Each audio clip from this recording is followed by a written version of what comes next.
Olá, sejam todos bem-vindos. Está no ar o programa Arquitetura e Design. E no programa dessa semana nós vamos falar sobre a visita que os acadêmicos de arquitetura e urbanismo e de design de interiores fizeram à aldeia Guarani. E para conversar com a gente e contar um pouquinho sobre essa visita e da história dessa aldeia, a professora Graciele Schubert-Kiel. Tudo bem, professora? Tudo bem, e você? Seja muito bem-vinda. Obrigada por aceitar nosso convite. Eu que agradeço. Professora, conta pra gente então como é que vocês conseguiram um contato com essa aldeia, porque não é fácil, né? Então, eu fiz a minha dissertação de mestrado voltada para este grupo. Então, foi um estudo de caso nesta aldeia especificamente. Então, o contato já existe com eles há uns 3, 4 anos. Mas, a princípio, era um contato só meu, enquanto pesquisadora, com o grupo. E aí, uma visita com vários alunos, a primeira aconteceu agora. Nós temos um vídeo que conta um pouquinho da história da aldeia e nós vamos ver agora. Na longa noite dos 500 anos, foram muitos os desafios do povo guarani. Diminuição demográfica, isolamento territorial, conflitos internos de liderança, as influências do branco sobre os costumes e as crenças. A nação Guarani, a grandiosa nação em estado de liberdade, em número é a primeira etnia do país.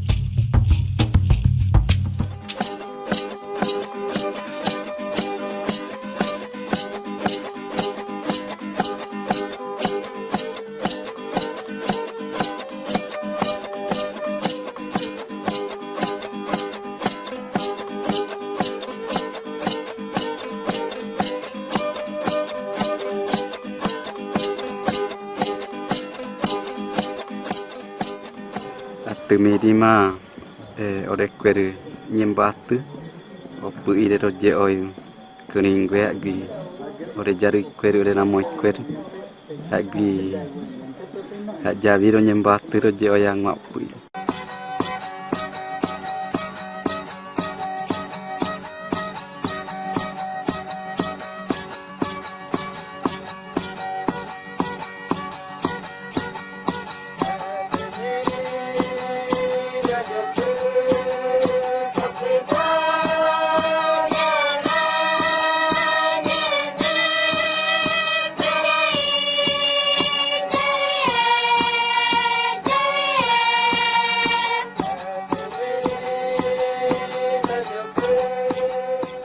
Nyanderu tema ko ure nyandemu gueju oja ko nyandewu uwu upona kagu pame jaju ko uwaire petei re rupi me oja kwema juru akweru ndo jai nyande ha rupi jai ko.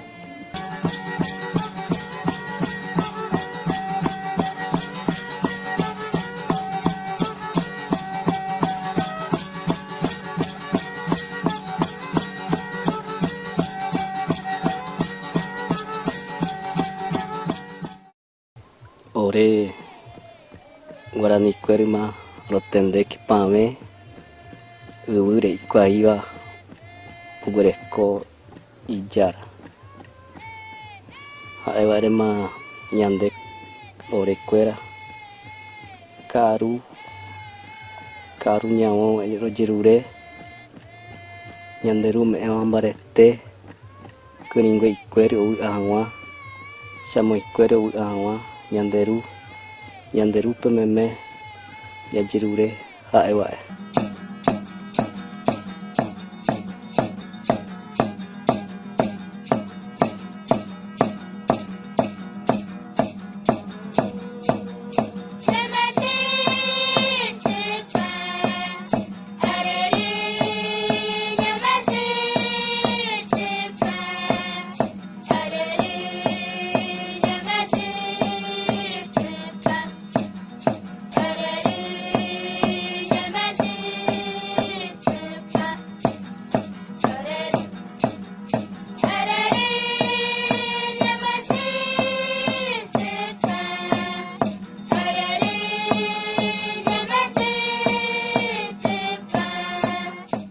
voltamos. Que bacana, prof, a história, né? Como que é o nome da aldeia? É Tecoá-Anhetete, isso mesmo? É, Tecoá-Anhetete.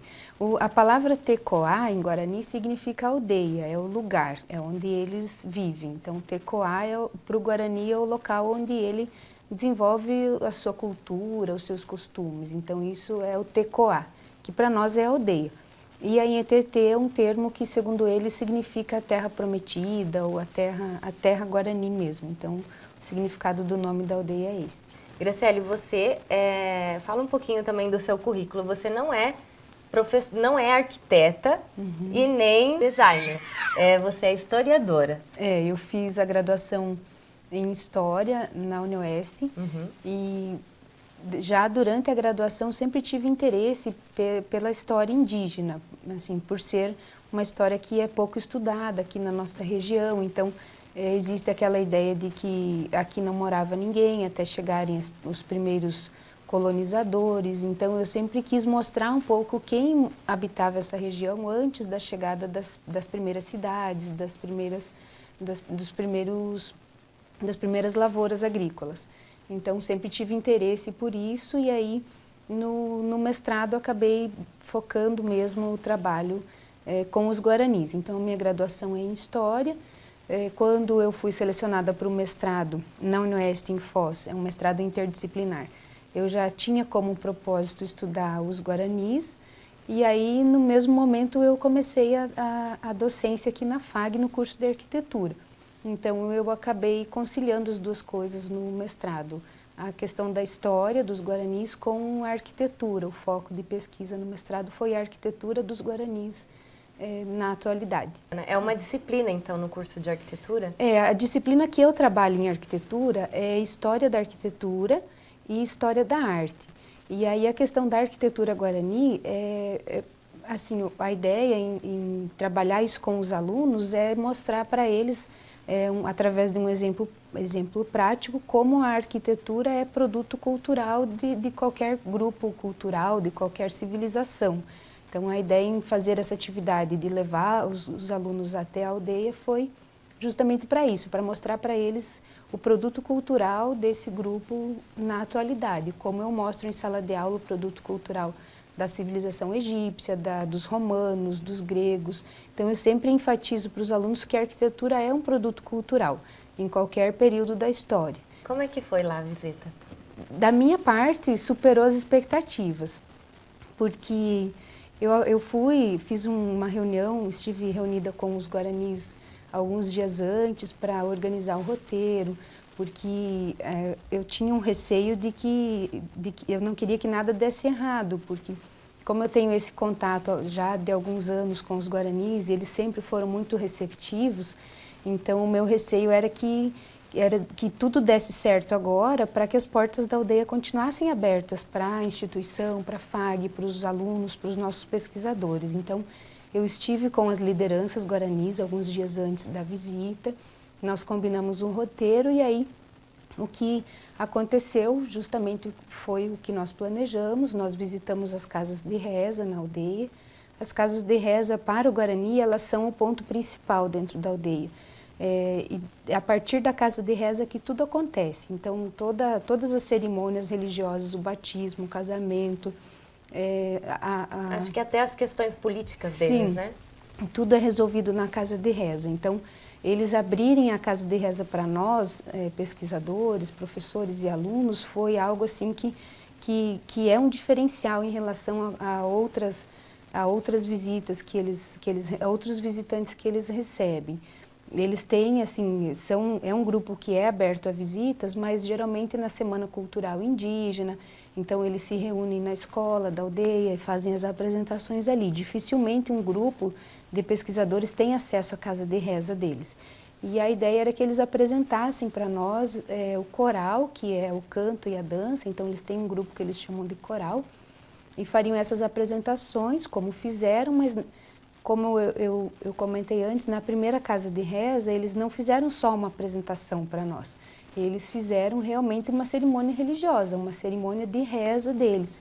Então, com todos os elementos, a questão da fumaça, que é algo simbólico para eles. Então a casa de reza estava toda tomada pela fumaça. O rezador, que é o termo que eles utilizam para designar o que nós chamamos de pajé, para eles é o rezador. O rezador estava envolvido na reza, ele fazia o benzimento dos demais envolvidos, dos demais guaranis, utilizando a fumaça. Isso eles só fazem na cerimônia de reza mesmo. Então, eles abriram algo que para eles é muito restrito. Então, nós tivemos um privilégio grande. Que legal. E os alunos, vendo isso, como é que era para eles? Até mesmo nem você esperava por isso, né? Não. A ideia era só uma apresentação do coral dentro da casa de reza.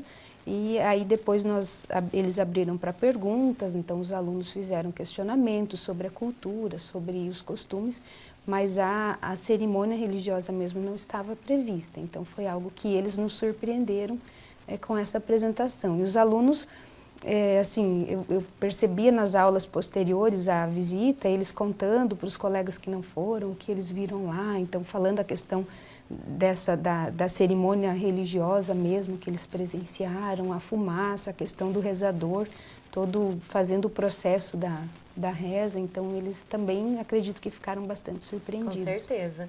E por que você acha importante esse tipo de visita? Então, é justamente porque em conversas que nós temos com os alunos, ou mesmo com pessoas que não estão cursando uma graduação, as pessoas sempre têm uma ideia de que os índios na atualidade, os guaranis nesse caso, ainda vivem como há 100 anos atrás, então com os costumes de 100 anos atrás. E quando eu comecei a propor a ideia para os alunos de que nós faríamos uma visita técnica, alguns falaram que tinham medo de ir para a aldeia, porque será que não... Eles falavam assim, será que os índios são sociáveis, são civilizados, vão nos receber bem lá? Então, é um conceito que se tem em relação aos guaranis e aos indígenas no geral, um conceito muito ultrapassado. Então, um dos pontos principais em relação à visita é realmente conhecer como esses grupos guaranis vivem na atualidade, que são pessoas que já incorporaram muitos costumes nossos, do homem branco, muitas tecnologias, mas ao mesmo tempo também preservam ainda alguns dos seus costumes tradicionais. Então a ideia foi trabalhar isso e também a questão da arquitetura enquanto produto cultural. Nós vamos para um rápido intervalo e voltamos para conversar mais sobre isso. Você fique aí, é rapidinho.